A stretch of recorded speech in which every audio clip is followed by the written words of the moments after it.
Welcome to my channel. Today we will be talking about what to do if your identity is stolen and reported to Equifax. If you discover that your identity has been stolen and fraudulent activity has been reported to Equifax, it's crucial to act quickly to protect your finances and credit. The first and most important step is to place a fraud alert and a security freeze on your credit reports.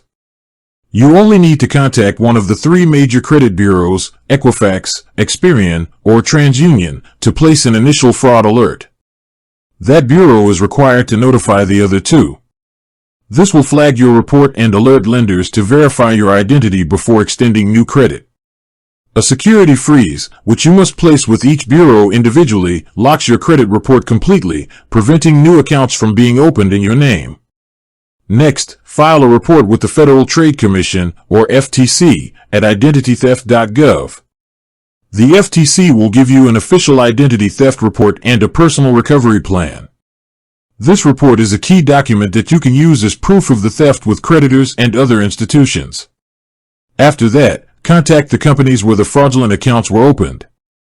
Provide them with your identity theft report and ask them to close the accounts and remove the fraudulent charges. Finally, review your credit reports carefully from all three bureaus. You are entitled to a free copy of your credit reports from each bureau every 12 months. Look for any other fraudulent accounts or inaccurate information and dispute them with the credit bureaus directly.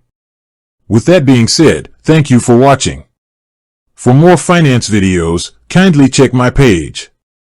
Please like, share, comment, and subscribe to my channel. Thank you.